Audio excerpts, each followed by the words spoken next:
अस्सलाम वालेकुम, this is Maryam Hafeez. I hope आप सब लोग खैरियत से होंगे, ठीक-ठाक होंगे। अच्छा, आज की वीडियो में हम लोग डिस्कस करेंगे कि ई-कॉमर्स क्या होता है, लोकल लेबलिंग, व्हाइट लेबलिंग और ड्रॉप शिपिंग। इन सब चीज़ों को इंशाल्लाह आज की वीडियो में हम डिस्कस करेंगे। सबसे पहले देखते हैं कि ई-कॉमर्स क्या होता है। तो ई-कॉमर्स बेसिकली, अगर मैं बहुत ही सिंपल वर्डिंग में बोलूँ, तो ई कॉमर्स, ई से तो इलेक्ट्रॉनिक बनता है, और कॉमर्स से ऑब्वियसली कि आपकी जो ट्रेडिंग हो रही होती है गुड्स एंड सर्विसेज की यूजिंग इंटरनेट।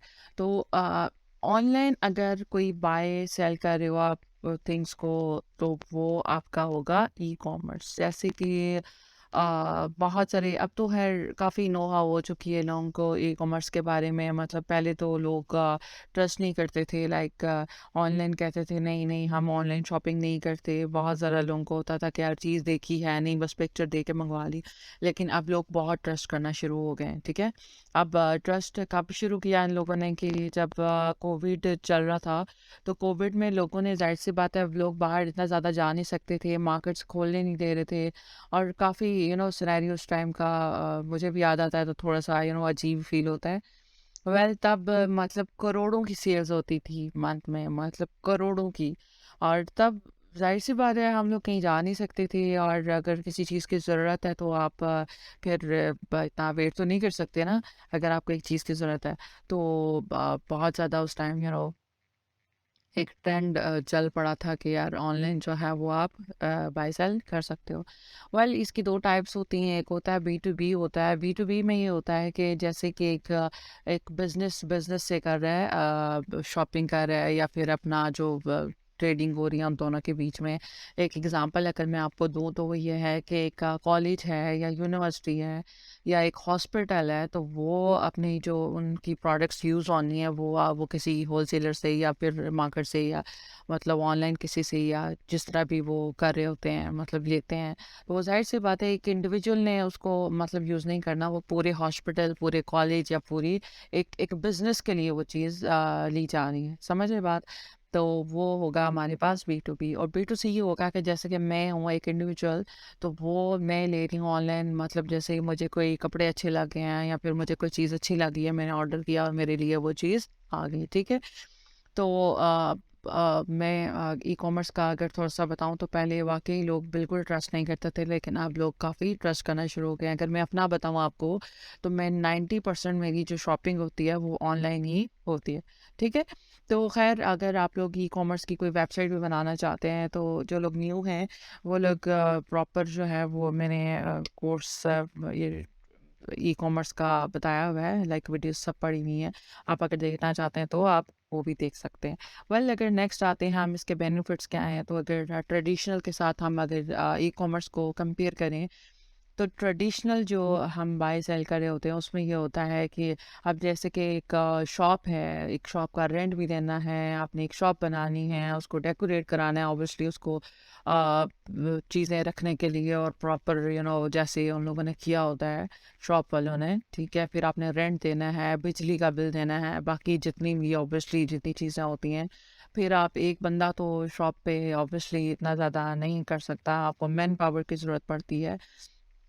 तो अगर इसको कंपेयर किया जाए ई कॉमर्स के साथ, तो ई कॉमर्स में आपको ऐसा नहीं होता। आप अकेले भी अपनी वेबसाइट बना के आप फेसबुक का, इंस्टाग्राम पे एड्स रन करके आप जो है वो जो है अपनी जो एक प्रॉपर ब्रांड लॉन्च करें, या फिर अपनी प्रोडक्ट्स को सेल कर सकते हैं, ठीक है। तो अब इसको अगर देखा जाए तो सिर्फ पैसे आपके उधर लगने हैं कि आपका आपने डोमेन ली, आपने होस्टिंग ली, आपने अपनी इन्वेंट्री ली, या तो आप ड्रॉप शिपिंग कर रहे हैं या फिर अपनी आपकी अपनी इन्वेंट्रीज हैं।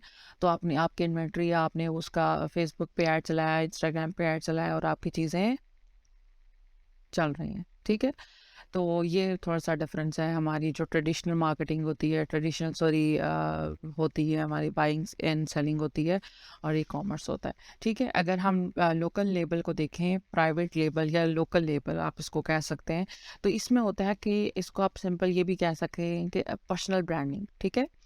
इसमें आप एक एग्जांपल अगर मैं यहाँ पे सेट करूँ, तो मैंने क्या करना है, मैंने मार्केट को रिसर्च करना है। अब ऐसे तो कभी भी नहीं होता कि मतलब मैं बैठे-बैठे मुझे एक आइडिया आ गया है कि मुझे ये वाला ब्रांड लॉन्च करना है और मैंने फटाक से कर दिया। ऐसा तो कभी नहीं होता। लाइक आपको मार्केट की रिसर्च करनी पड़ती है, उसको एनालाइज़ करना पड़ता है, उसको देखना पड़ता है, मार्केट की डिमांड्स देखनी पड़ती हैं, लोग क्या चाहते हैं बेसिकली वो देखना पड़ता है आपको, ठीक है? मैंने क्या किया कि मार्केट की रिसर्च की, उसको एनालाइज़ किया, फिर मैं गई प्रोडक्शन हाउस जहाँ पे भी प्रोडक्शन हो रही है, कोई होलसेल मार्केट में चली गई, वहाँ पे देखा कि यार कौन-कौन सी लाइक उनको पूछूँ कि वो लोग प्रोडक्शन कहाँ से कराते हैं अगर तो मुझे नहीं पता है, ठीक है? तो वो प्रोडक्शन कहाँ से कराते हैं मैंने वहाँ पे पता किया। मैंने उनको जैसे कि मैंने कोई बैग्स बनाने या फिर कोई क्लॉथ्स का कोई स्टार्ट करना है। क्लॉथ्स की एग्जांपल ले लेते हैं, जैसे कि मैं कोई फैशन डिज़ाइनर हूँ या मैं कोई अपने क्लॉथ्स कोई कोई डिज़ाइंस लाना चाह रही हूँ मार्केट में। मैंने उनको डिज़ाइंस दिए, मैंने उनको बताया कि आप ये मुझे करके दें, ठीक है? उन्होंने मुझे प्रॉपर स्टिच करा के सारा कुछ करा के मुझे दे दिए मेरे पास वो, और मैं उसको अपने नाम से मार्केट में लॉन्च करूँगी। मार्केट में ऑब्वियसली उसी की मार्केटिंग करूँगी, ठीक है? उसी को बेचूँगी आगे। तो वो क्या हो जाएगा, मेरा लोकल प्राइवेट लेबल हो जाएगा, ठीक है? तो सिंपल इज़ दैट कि आपकी अपनी इन्वेंट्री होती है, अपना ब्रांड होता है, अपनी प्रोडक्ट्स होती हैं और अपना सारा कुछ होता है, ठीक है? वो होता है आपका लोकल पीएल। और व्हाइट लेबलिंग की तरफ अगर हम जाएँ तो व्हाइट लेबलिंग इज़ के आप क्या करते हो, मार्केट रिसर्च करते हो, उसको एनालाइज़ करते हो। फिर आपने क्या करना होता है कि होलसेल मार्केट में जाते हैं, फिर आप देखते हैं कि कौन सी प्रोडक्ट आप कर सकते हो, फिर आपने प्रोडक्ट्स देखनी होती हैं, सारी चीज़ें करनी होती हैं, लेकिन इसमें कोई पर्सनल ब्रांडिंग नहीं होती है। आपने इसमें भी अगर एग्जांपल में सेट करूँ तो या तो खादी को ले लें या फिर आप हायर के फ्रिज को ले लें या कोई हायर की कुछ प्रोडक्ट्स को ले लें। तो ये जो ब्रांड्स हैं इनकी प्रोडक्ट्स को आप कभी भी इस तरह से नहीं होता कोई किसी ब्रांड के प्रोडक्ट ऐसे ही आप उठा के बेचना शुरू कर दें, ऐसे कभी भी नहीं होता, ठीक है? आपका प्रॉपर एक एग्रीमेंट उनके साथ साइन होता है, एक आप ऑथराइज़्ड डीलर उनके बन जाते हैं जब आप, तो तब आप उनकी जाके उनकी प्रोडक्ट सेल करते हैं। अब जैसे कि आप कहीं मार्केट में जाते हैं तो हायर के, डॉलिन्स के, मतलब इतनी सारी प्रोडक्ट्स हर एक दूसरे मार्केट, हर दूसरी शॉप वाले के पास पड़ी होती है। तो वो क्या होता है कि आपकी वो लोग ऐसे ही नहीं उठ के बेच रहे होते। उनका उनका कोई एग्रीमेंट साइन होता है, वो प्रॉपर ऑथराइज्ड पर्सन होते हैं जो वो उनकी प्रोडक्ट्स बेच रहे होते हैं। तो वाइट लेबलिंग इज सिंपल कि आप दूसरे किसी ब्रांड की चीज़ों की मार्केटिंग करके आप उनको बेच रहे होते हैं, ठीक है? ये होता है वाइट लेबलिंग। अब ड्रॉप शिपिंग की तरफ आते हैं, तो ड्रॉप शिपिंग क्या होता है कि आपने कोई इन्वेंट्री नहीं रखनी है अपने पास, आपकी कोई प्रोडक्ट्स नहीं है, आपका कोई ब्रांड नहीं है, आपका कुछ भी नहीं है, ठीक है? आपने क्या करना है कि किसी होलसेलर के पास, मैं क्या करूँगी अगर मैंने ड्रॉप शिपिंग करनी है तो मैं जाऊँगी होलसेलर के पास, मैं देखूँगी कि मुझे कौन सी प्रोडक्ट सूट कर रही हैं। मैंने मार्केट को ऑब्वियसली एनालाइज किया, रिसर्च किया, मैंने देखा कि लोगों की डिमांड्स क्या हैं और मैं किस नीश में जाना चाह रही हूँ, ठीक है? मैंने उनको लिया, जैसे मैं कोई बैग्स की अगर एग्जांपल ले लूँ या परफ्यूम की ले लूँ या फिर मैं किसी भी इस तरह की चीज़ की ले लूँ, मैंने क्या किया कि उस मार्केट में गई, बैग्स की ले लेते हैं, ठीक है? बैग्स की मार्केट में मैं गई, ठीक है? मैंने उस शॉप होलसेलर को कहा कि आपकी मैं इतनी 20 से 25 पिक्चर्स ले रही हूँ, ठीक है? उनकी प्रोडक्ट्स की मैंने उनके पिक्चर्स ली, मैंने उनको अपनी वेबसाइट में डाला, मैंने उनको फ़ेसबुक, इंस्टाग्राम पे मार्केट किया, मैंने उसके एड्स चलाए और जब मुझे ऑर्डर आ जाता है, ठीक है? मुझे ऑर्डर आ गया। ऑर्डर आने के बाद मैं क्या करूँगी कि एक ऑप्शन मेरे पास ये होगा कि मैंने जाके होलसेलर के पास से वो प्रोडक्ट उठानी है, उसको जितने पैसों में उससे मैंने बात हुई है उतने पैसे देने हैं। जैसे कि फॉर एग्ज़ाम्पल कह लो कि 500 की चीज़ मैंने उससे लिया और मैं 2500 की 2000 की बेच रही हूँ, ठीक है?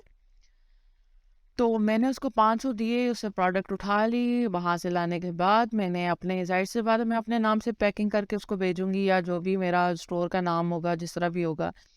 और प्रॉपर पैकिंग करने के बाद मैंने टीसीएस की को दिया और वहाँ से वो उस हमारे जो कस्टमर है उसको डिलीवर हो गया। और दूसरा ये भी होता है कभी-कभार कि जो होलसेलर हमारा होता है हम उसी को कहते हैं कि बस आप ही डिलीवर करा दो, बस हम लोग जो लेन-देन होता है वो आपस में सेट कर लेते हैं, ठीक है? तो ड्रॉप शिपिंग बेसिकली यही है कि ना तो अपना कोई पर्सनल ब्रांड है, ना आपको कोई इन्वेंटरी रखने की ज़रूरत पड़ती है, ना आपको कोई इस तरह की टेंशन होती है कि मेरे पास तो इतना सारा स्टॉक पड़ा हुआ है, ये कैसे बेचूँ मैं, मतलब इतना सारा पड़ा हुआ है, इसका तो फैशन आउट हो जाएगा, या जो भी हमारे माइंड में चीज़ें आती हैं नो जब हमारे प्रोडक्ट्स हमारे पास पड़ी होती हैं।